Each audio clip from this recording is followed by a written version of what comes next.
That day, in the cramped kitchen of my diner, my whole body froze. A young employee was reaching for serving platters on a high shelf, and as he stood pressed right up against my back, something unbelievably large and firm touched my backside. For a second, I thought maybe he had a tool in his pocket, but the moment I realized exactly what it was, a jolt of pure heat shot through my entire body. In all my 55 years, I had never felt anything that immense. It was a powerful sensation I couldn't even have imagined from my listless husband of 28 years. From that day forward, everything that had been dormant inside of me suddenly awoke, and my life changed completely. This is the thrilling story of the giant secret that tormented this man for 30 years. And how that same secret ended up saving my own dying life. I'm going to tell you everything, starting right now. My name is Margaret, but everyone around here just calls me Maggie.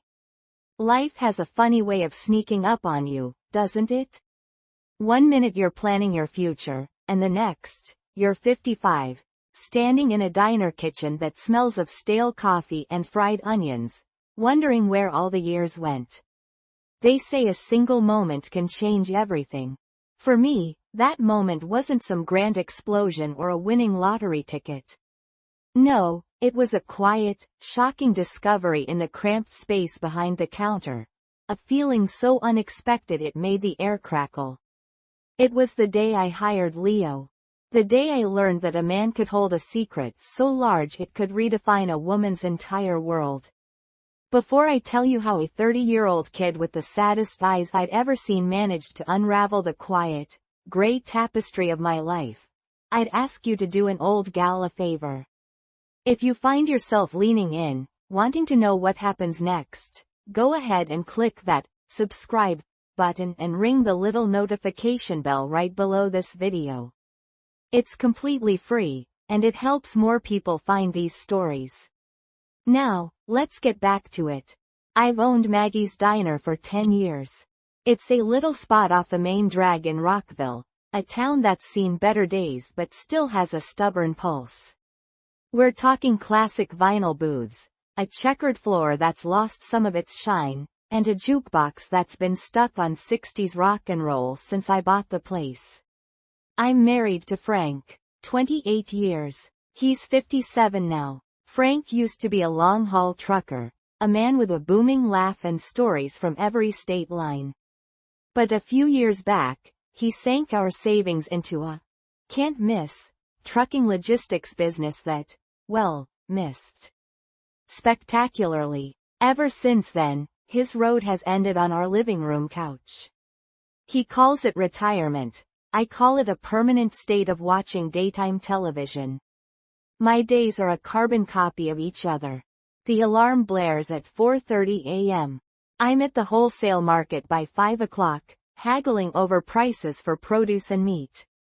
By 6 o'clock, the big coffee urns are gurgling and the first batch of bacon is sizzling on the griddle. We open at 7. The lunch rush, from noon to 2, is a whirlwind. On a good day, there's a line out the door. In this economy, you'd think I'd be nothing but grateful, and I am. But the gratitude gets heavy when you're carrying it all on your own.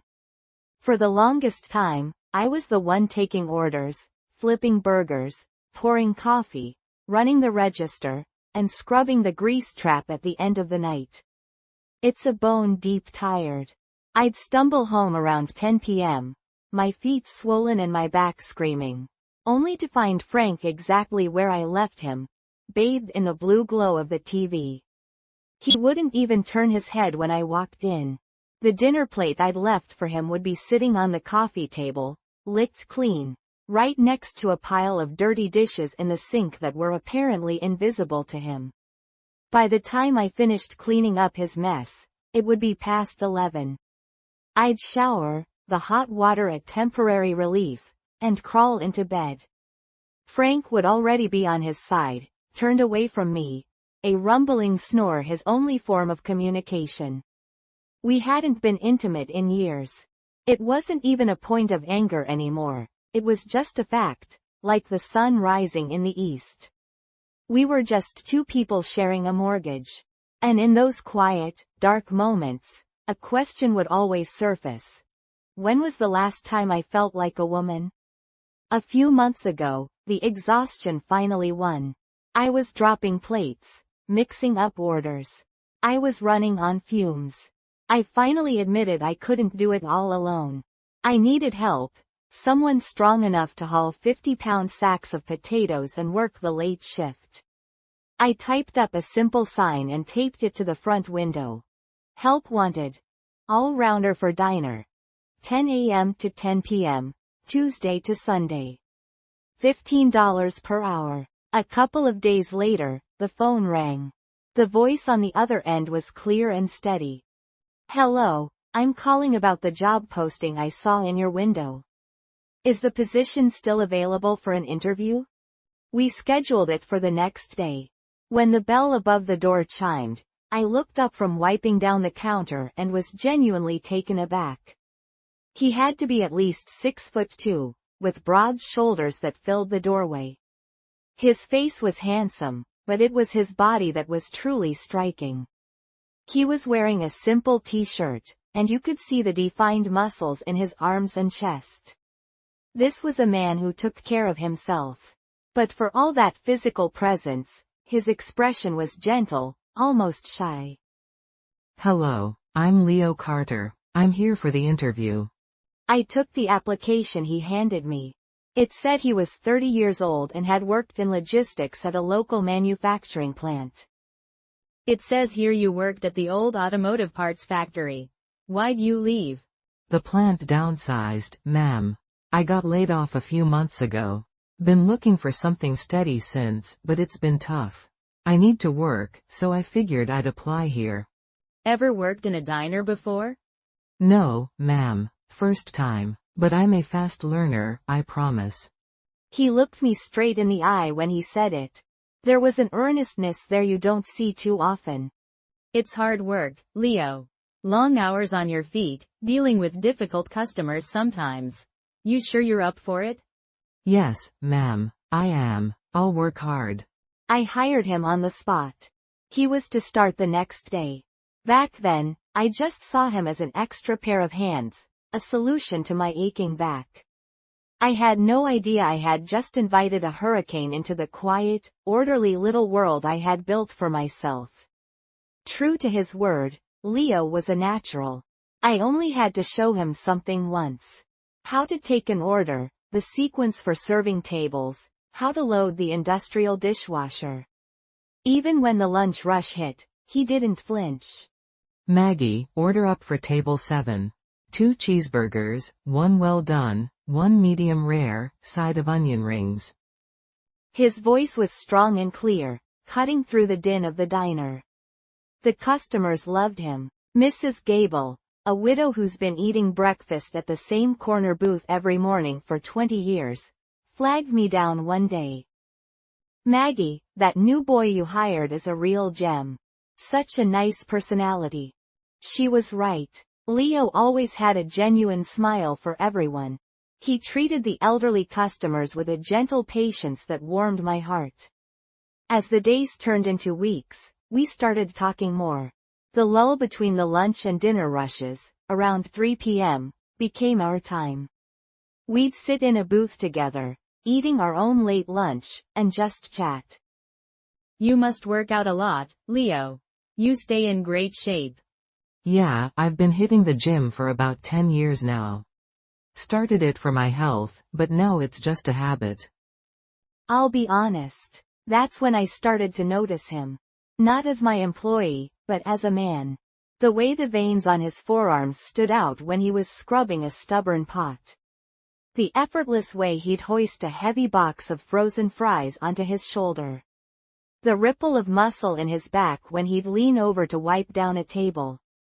It stirred something in me, a feeling I hadn't felt in 28 years of marriage. It was a purely physical awareness, a spark in the cold, dead ashes of my own womanhood. Going home only made the contrast sharper. Frank would still be on the couch, glued to some game show. One evening, I tried to bridge the chasm between us. Honey, I hired some help at the diner. A young man named Leo. He's a really hard worker. It's made things so much easier for me. Huh, that's good, then. He didn't look away from the screen. By the way, I need some cash for the poker game Friday. Can you float me 200? And that was it. That was the extent of our conversation. Later that night, as I lay in bed, the silence of the room was deafening. Is this what marriage is? Am I just an ATM? A machine that cooks and cleans and funds his hobbies? Tears stung my eyes. And next to me, my husband just snored, oblivious. The next morning at the diner, Leo took one look at me and frowned. You okay, Maggie? You look tired today. I just nodded and said I was fine, but his simple question, his concern, made a lump form in my throat. My employee, a near stranger, noticed the dark circles under my eyes, but the man who shared my bed for almost 3 decades wouldn't notice if my hair was on fire. Then came the day. It was a Tuesday evening. I needed a stack of large serving platters from the top shelf of the storage rack in the kitchen. I stood on my toes, stretching, but my fingers just grazed the bottom of the platter. Leo, could you give me a hand in here for a second? I can't reach these platters. He came into the kitchen. It's a narrow space, barely enough room for one person to move comfortably, let alone two. He stepped behind me, his body close to mine, and reached up over my head. And that's when it happened. As he stretched, something pressed against my backside. It was large, and incredibly firm. For a split second, my brain tried to make sense of it. Did he have a wrench in his pocket? And then, in a flash of heat that spread from the base of my spine to the roots of my hair, I knew. I knew exactly what it was. It was him. And it was bigger than anything I could have ever imagined. Bigger than anything I had ever known in my 55 years. A jolt, like a live wire, shot through me. My heart hammered against my ribs, and I could feel a deep, crimson blush flood my face. My knees felt weak. Oh, sorry, Maggie. It's really tight in here. He pulled back quickly, his own face flushed red. He was just as startled as I was. No, it's fine. I barely managed to get the words out. My voice was a thin, reedy whisper. He handed me the platters, and my hands were shaking so badly I almost dropped them. He quickly ducked out of the kitchen, leaving me alone with the sound of my own frantic heartbeat. I leaned against the stainless steel counter, trying to calm the storm raging inside me. But it was no use. My chest was tight, and a strange, thrilling sensation coursed through my veins. It was a mix of shock, curiosity, and undeniable, primal arousal. It was the feeling of being awakened. That night, sleep was a stranger. Every time I closed my eyes, I was back in the kitchen, feeling that impossible, shocking pressure against me. It was a physical memory so potent it made my skin tingle. What am I doing? I'm a 55-year-old married woman. I shouldn't be having these thoughts about a boy young enough to be my son. I scolded myself, my inner voice sharp and unforgiving.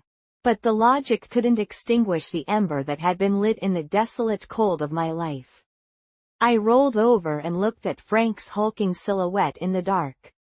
His snores were a steady, rattling engine. My body was just a landscape he no longer had any interest in exploring. But today, a stranger had accidentally brushed against me, and my entire nervous system had flared to life.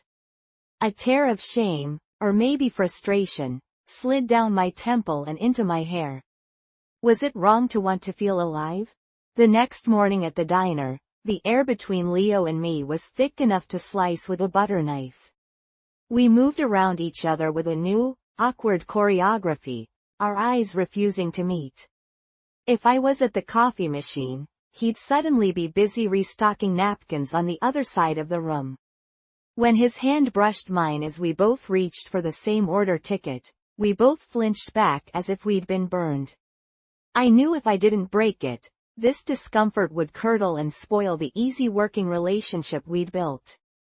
During the afternoon lull, as we sat in our usual booth, I decided to just dive in. My heart was pounding, but I tried to make my voice sound casual.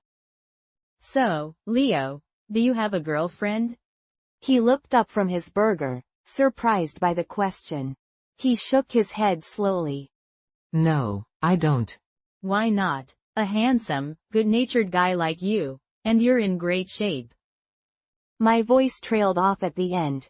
He hesitated for a long moment, a sad, bitter smile touching his lips. I don't know. Maybe I'm just not lucky when it comes to that. There was a shadow in his eyes, a flicker of some old pain.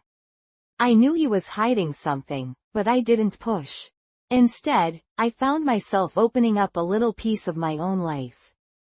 Well, I've been married for 28 years, and most days it feels like I'm living with a roommate. No talking, no affection, just sharing space. He listened quietly, his gaze steady and kind. I'm sorry to hear that. That must be hard. It is. Sometimes I feel like the woman part of me just dried up and blew away. As I said it, I felt a familiar lump in my throat, but I swallowed it down. He looked at me, and his next words caught me completely off guard. You're still young, Maggie. And for what it's worth, I think you're a very attractive woman. I looked up, startled. It wasn't just a polite compliment. His eyes were sincere, holding a warmth that felt like the sun on my face after a long winter. From that day on, something shifted. The awkwardness was replaced by a different kind of tension, a low hum of awareness that vibrated just beneath the surface of every interaction. Our eyes would meet across the diner, and a silent conversation would pass between us. A part of me was terrified. But another, long-neglected part of me was preening under his attention, stretching and waking from a long, deep sleep. A week later, on a Friday night, the storm finally broke. It was near closing time when two men stumbled in, loud and reeking of whiskey. Hey there, pretty lady. How's about 2 more cheesesteaks for the road? Drunk man 1, I'm sorry, gentlemen, but the kitchen is closed. We're about to lock up. Come on, don't be like that. Drunk man 2, before I could respond, Leo stepped between us. Sirs, we're closed for the night. You'll have to come back tomorrow. His voice was firm but polite. Who the hell are you? The manager? Drunk man 1, gentlemen, please leave now or I'll have to call the police. The mood turned ugly fast. One of the men lunged forward and grabbed the front of Leo's apron. In a movement so quick I almost missed it, Leo slapped the man's hand away. The sound was like a firecracker in the quiet diner. Are you assaulting me? Is that what you want to do? There was no fear in his voice, only cold, hard authority. Faced with Leo's towering height and sheer power, the men faltered. Ah, screw this place. Let's go. Drunk man 1, they cursed and shoved their way out the door. I let out a breath I didn't realize I'd been holding. Are you okay, Maggie? He turned to me, his face full of concern. He took my hand in his. It was so warm, so strong. Thank you, Leo. I don't know what I would have done if you weren't here. It's nothing. I wasn't going to let them bother you. We just stood there for a moment, his hand holding mine, the world outside fading away. Time seemed to slow down. Leo? Yeah? I'd promised us a drink sometime. To celebrate you starting. How about tonight? Right now? Yeah, after we lock up. Just the two of us. I've got a bottle of decent whiskey in the back. He hesitated for a second, then nodded. Okay, I'd like that. I locked the front door, flipped the sign to closed, and dimmed the lights. I pulled the bottle of whiskey and 2 clean glasses from my office and set them on a table. We sat across from each other, the quiet hum of the refrigerator the only sound. To a crazy night. And to getting through it. We clinked glasses. The whiskey burned a pleasant trail down my throat. We had a second glass, and then a third. The alcohol loosened our tongues. So, what's your story, Leo? Really? Pretty boring. Grew up here, went to community college, got the factory job. Worked hard. Then the layoffs happened. Now I'm here. It can't all be boring. Weren't you ever lonely? Yeah, all the time. My friends are all married. They have kids, mortgages. I'm the only one left. But why haven't you? You're a great catch. Me? I don't know. Maybe the thing that's supposed to be a good thing is actually the problem. What do you mean? He drained his glass and stared into it for a long time before speaking. Maggie, this is really embarrassing to talk about. Hey, it's just us here. You can tell me anything. He took a deep breath. I've never really been with a woman. Not all the way. I stared at him, stunned. You're 30 years old. Never? Never. My body, it's a little different. That thing, down there. It's too big. For a second, the words didn't register. And then they did. My mind flashed back to the kitchen, to the hard, unmistakable shape I had felt. My face grew hot. But, isn't that a good thing for a man? I asked the question gently. You'd think so, but not when it's like this. I've tried dating, but when things get to that point, they get scared. They panic, and then they leave. Scared? Yeah, one girl just started crying and ran out of the room. Another one, she called me a monster. After that, I just gave up. Figured it was better to be alone than to see that look of fear in someone's eyes again. His voice was laced with a profound, heartbreaking sadness. My own heart ached for him. This kind, gentle, handsome man, living with this secret, feeling like a freak for something he couldn't control. And you've really, never? No, I'm a 30-year-old virgin. It's pathetic. I can't even tell my friends. He poured another shot of whiskey and downed it. I reached across the table and took his hand. Leo, that is not something to be ashamed of. It's not your fault how you were born. But it's the reason I'm alone, Maggie. I'll probably be alone my whole life. Looking into his wounded eyes, I felt something inside me break. All the walls I had built up for 28 years, the dutiful wife, the responsible business owner, the sensible 55-year-old, they all came crumbling down. And in the rubble, there was just a woman. A lonely woman who yearned to be touched, to be wanted. Leo, I'm so lonely too.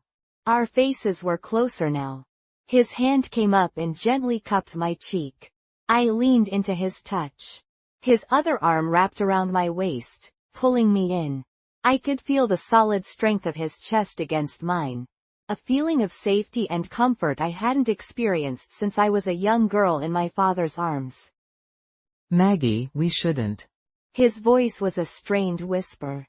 I don't care, as long as you're okay with it. And then his lips were on mine. It was a hesitant kiss at first, then, as if a dam had broken in both of us, it deepened, becoming hungry and desperate. He scooped me up into his arms as if I weighed nothing and carried me into the dark, silent kitchen. He set me down gently on one of the sturdy steel prep tables. In the faint moonlight filtering through the small window, we came together. How can I even describe it? At first, it was a shock. He was impossibly, overwhelmingly large. It was a scale of existence my body had never known. But there was no pain, only an incredible, stretching fullness. And then, satisfaction. A deep, profound, soul-shaking satisfaction that radiated through every inch of my being.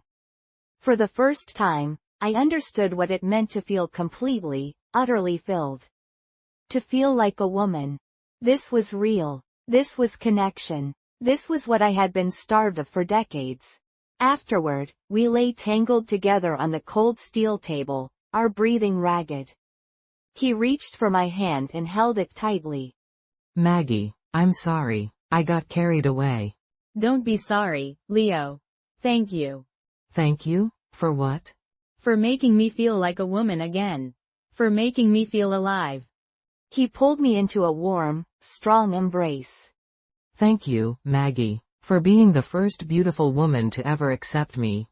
It was well after midnight when I finally crept back into my house.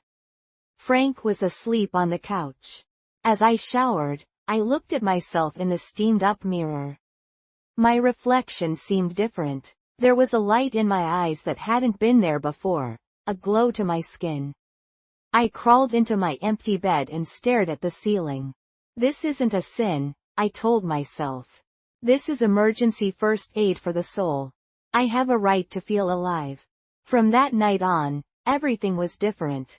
It was like my world, once a faded black and white photograph, had been splashed with brilliant color.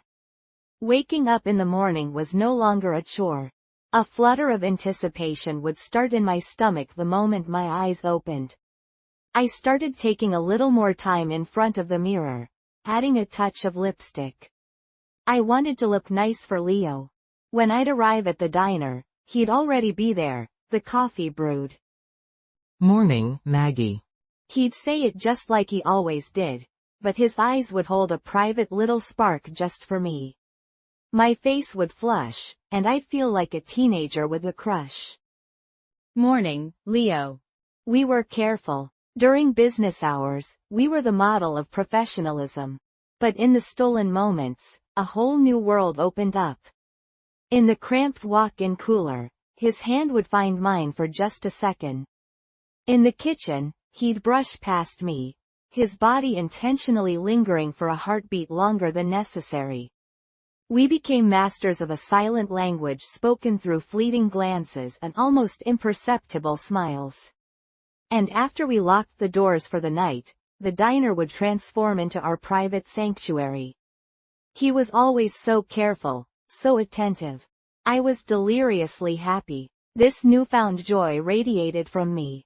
I was lighter on my feet, quicker with a laugh. Even my regulars noticed. Maggie, you're looking wonderful these days. Did you go on vacation? Something like that. But this bright, beautiful bubble would burst the second I walked through my front door. My happiness seemed to irritate Frank. He became sullen and suspicious. One evening, he ambushed me as I walked in. What's the diner's profit margin this month? It's about the same as last month. Why the sudden interest? In truth, profits were up nearly 20%. But I wasn't about to tell him that. I want to see the bank statements. Why? If you need money, just ask me. Because I'm your husband. I have a right to know. I think I should start managing the books. Give me the password to the business account. No. What do you mean, no?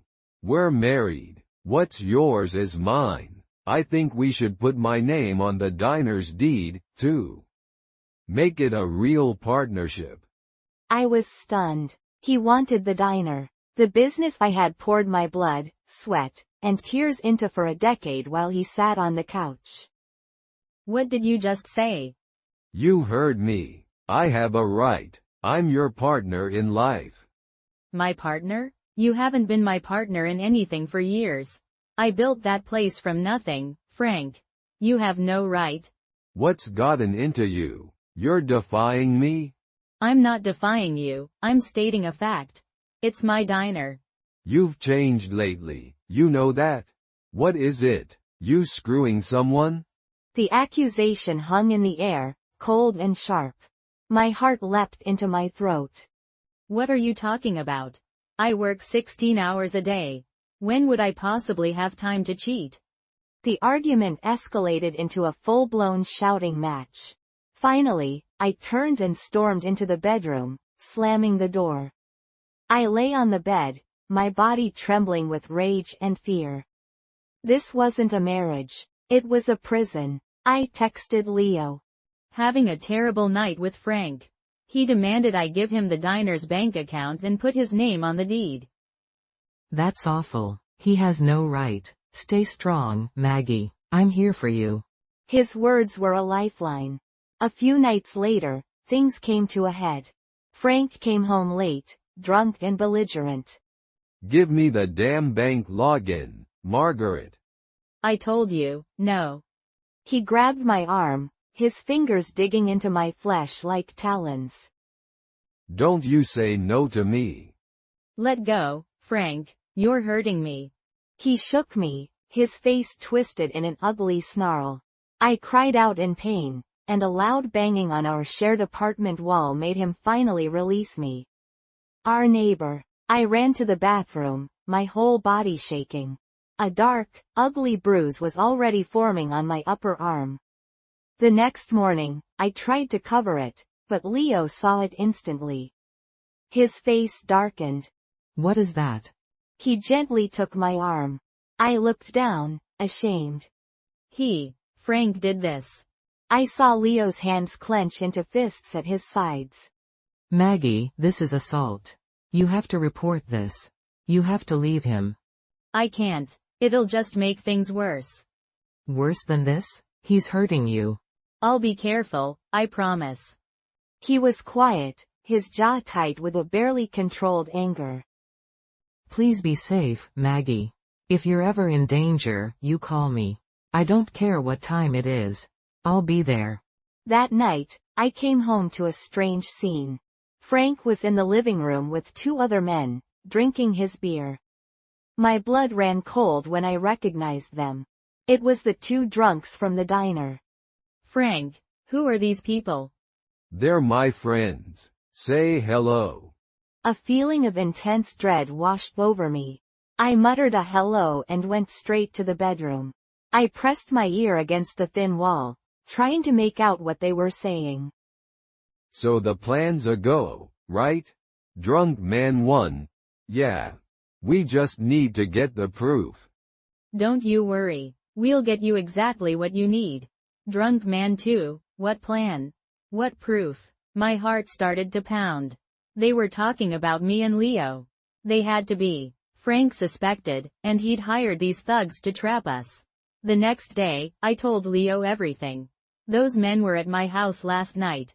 They're working with Frank. I heard them talking about getting proof. Leo's expression turned grim. He's trying to set us up, isn't he? I think so. I'm so scared, Leo. Don't be. We just have to be extra careful. But the paranoia was suffocating. A few days later, my fears were realized. The two men walked in, completely sober this time. They ordered pie and coffee, but their eyes were all over the place, darting from me to Leo and back again. At one point, I saw one of them pull out his phone and hold it under the table, angling it in our direction. He was filming us. Leo, they're filming us. I know. Don't react. Just act normal. Don't give them anything. His voice was a low, steadying presence. So we did. We acted like a boss and her employee. We kept our distance, our conversations brief and professional. The entire time, I felt their eyes on me. They were building a case, a twisted, false narrative to destroy me. The first official shot was fired a week later. I came to work to find a bright orange sticker slapped on the front door. An official notice from the county health department, announcing a surprise inspection. My heart sank. This wasn't a random check. This was an attack. Frank. The next day, the inspector arrived.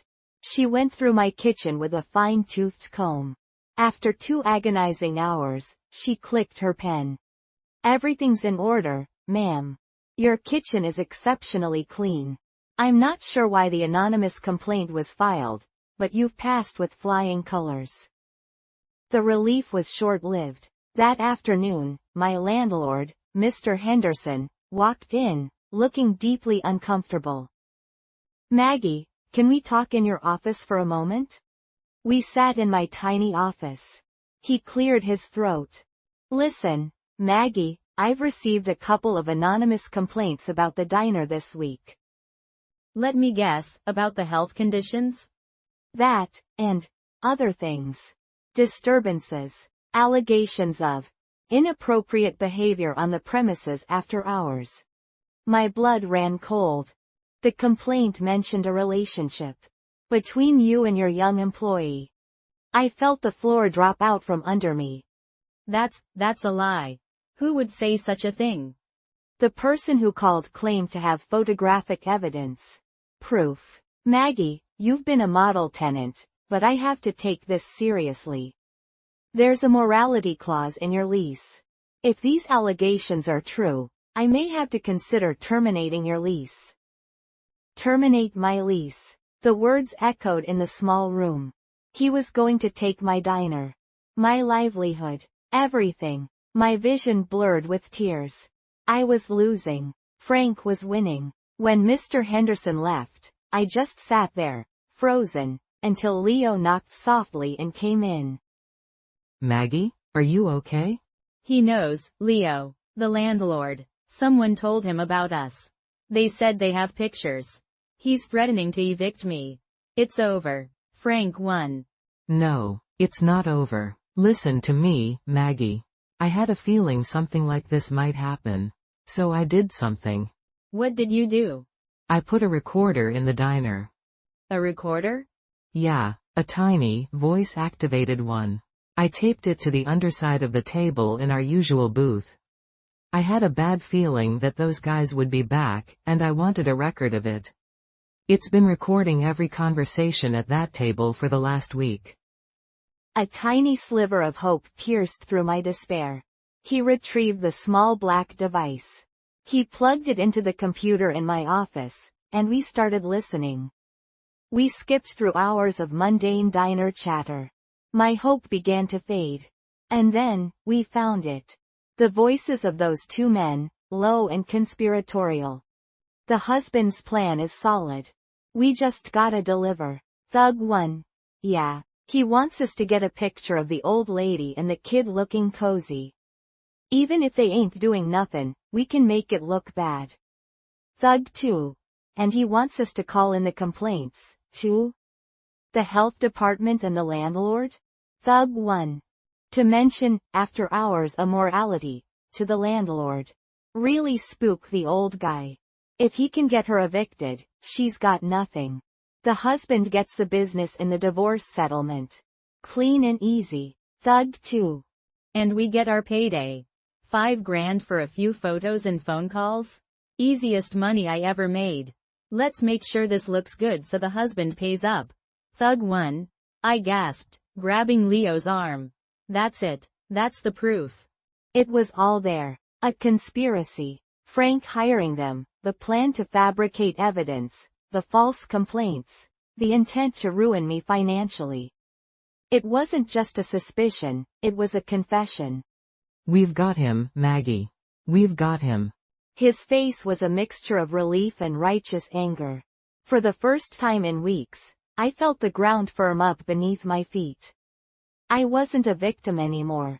It was time to fight back. The next morning, armed with the audio file, I met with the health inspector. She listened, her expression turning to disgust. This is criminal. Coercion and filing a false report. You need to take this to the police, Mrs. Johnson. Next, I went to Mr. Henderson's office. I played the recording without a word. His face went from pale to beet red. My God, Maggie. I am so sorry. I was completely misled. I know you were, Bill. But now you know the truth. Forget what I said about the lease. You are the best tenant I have.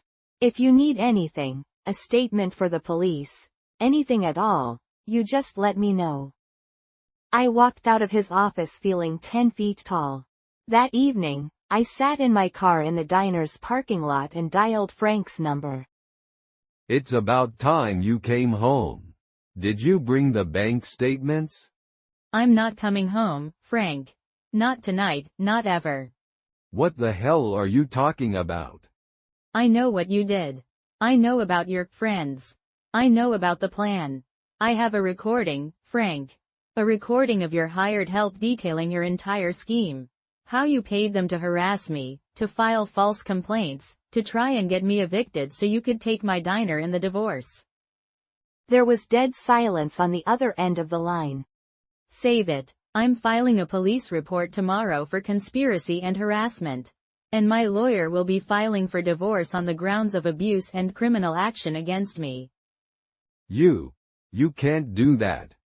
Watch me. You messed with the wrong woman, Frank. You're not going to get a single penny from me or my business. In fact, you'll be lucky if you don't end up in jail. I hung up before he could respond. My hand was shaking, but not from fear. It was from the adrenaline of finally taking back my life. Leo was waiting for me in the diner. You did it. We did it. The next day, we filed a report with the police, submitting the recording as evidence. A week later, I sat in the office of the best divorce attorney in the county. She listened to my story and the recording. Mrs. Johnson, this is one of the strongest cases I've ever seen. Your husband's financial irresponsibility, the documented physical abuse, and this criminal conspiracy. He doesn't have a leg to stand on. So, the diner? Can I protect it? Absolutely. The court will almost certainly award the diner to you as your separate property. In fact, given his egregious behavior, we will be suing for damages. You are going to walk away from this free and clear, Maggie. I promise. I left her office with Leo. The sun was shining, and for the first time in 28 years, I felt like the clouds had finally parted. What did she say? She said I'm going to be free. And I'm going to keep my diner. A slow, brilliant smile spread across his face. That's amazing, Maggie. I'm so happy for you. Leo, this is all because of you. The recording, standing by me. I couldn't have done this without you. All I did was stand next to you while you saved yourself. You were the brave one. We stood on the sidewalk, the busy world rushing by. But in that moment, it was just the two of us. So what happens now, to us? He took my hand, his grip warm and sure. I want to be by your side, Maggie. For as long as you'll have me. The wheels of justice turn slowly, but they do turn. A month later, the legal battles were over. Frank and his two thugs pled guilty to criminal harassment and conspiracy. They got off with hefty fines and 2 years of probation, but the public record of their actions was a victory in itself. The real triumph, however, happened in family court. I saw Frank across the courtroom, a shrunken, pathetic version of the man who had terrorized me. Without his bluster and rage, he was just a sad, middle-aged man. The judge's words were a balm on my wounded soul. Given the defendant's lack of economic contribution, his history of domestic abuse, and his malicious and criminal actions against the plaintiff, the court finds entirely in favor of the plaintiff, Margaret Johnson.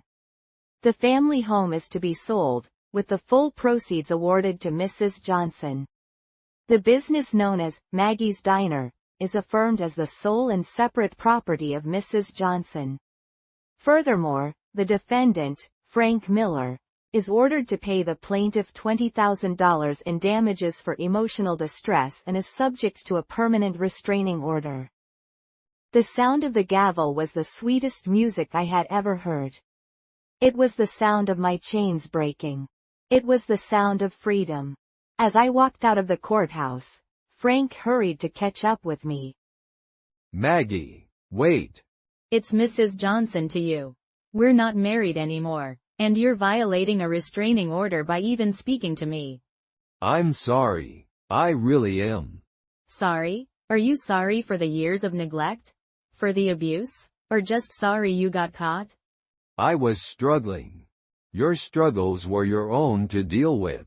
They didn't give you the right to treat me like your personal ATM and punching bag. Are you really dating that kid from the diner? That is none of your business. My life is my own now. I never thought you'd do this to me. After all our years together. Do what? Stand up for myself? Demand to be treated like a human being? Maybe you should have thought of that sooner. I turned my back on him for the last time and walked toward the man who was waiting for me at the bottom of the courthouse steps. Leo. He was smiling, and his eyes were full of pride. Is it over? It's over. I'm free. I walked into his open arms and hugged him tightly, right there in front of God and everyone. Congratulations, Maggie. Thank you. For everything. Life began anew. A few weeks later, I made a decision. The diner was my creation, but its survival, its rebirth, was ours. I wanted the world to know it. The day the new sign was installed was one of the proudest of my life. The old, faded, Maggie's Diner sign came down. In its place, a bright, cheerful new one went up, in bold, sunny yellow letters. Maggie and Leo's. Are you sure about this? Of course, I'm sure. You're my partner. In business, and in life. But what will people say?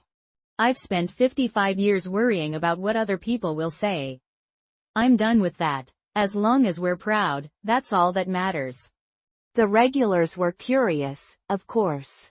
One morning, Mrs. Gable winked at me over her coffee cup.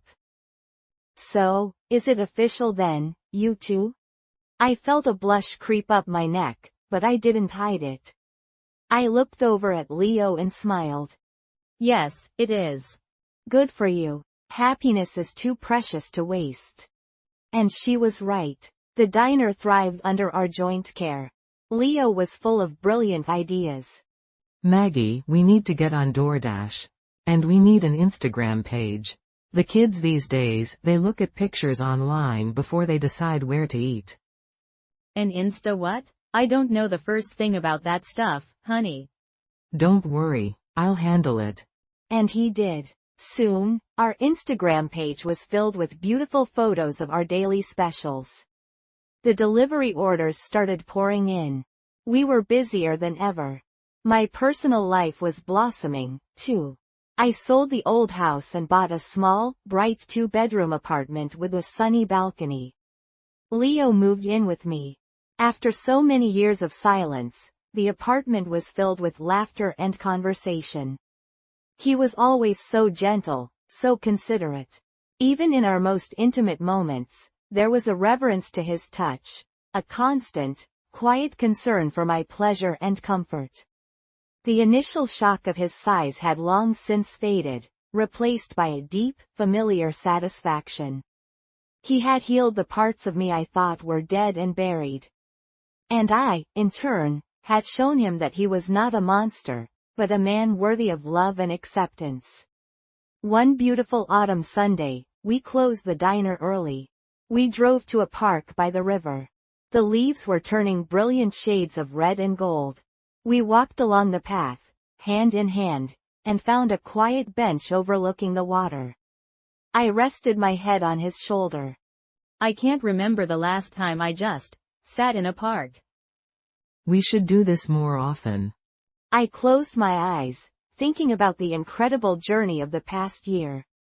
I had gone from a lonely, invisible wife in a dead marriage to a woman who was loved, respected, and deeply happy. I had found love at 55 with a man of 30. An arrangement the world would surely judge. But their judgment didn't matter. What mattered was the warmth of his hand in mine, the steady beat of his heart against my ear. He was a gift. We had found each other and, in accepting each other's perceived flaws, we had healed one another. We didn't have a marriage license or fancy rings. But we had something far more real. A partnership, built on respect and a love that had been forged in the fire. Thank you, Leo, for meeting me, for loving me, for saving me. I love you, Maggie. I love you too. My story goes to show you that a woman's worth isn't defined by her age, and a man's value has nothing to do with his physical attributes, but with the size of his heart. It proves that it is never, ever too late to stand up for yourself, to fight for your happiness, and to find a love that makes you feel truly alive. Our journey was a difficult one, but every tear and every struggle was worth it to get here, to this moment of peace. Thank you so much for watching and listening to my story today. If you believe in second chances and have been touched by the love Leo and I found, it would mean the world to us if you would click that like button and subscribe to our channel for more stories of hope and healing. Your support helps us more than you know. From Maggie and Leo's Diner, we wish you a day filled with love.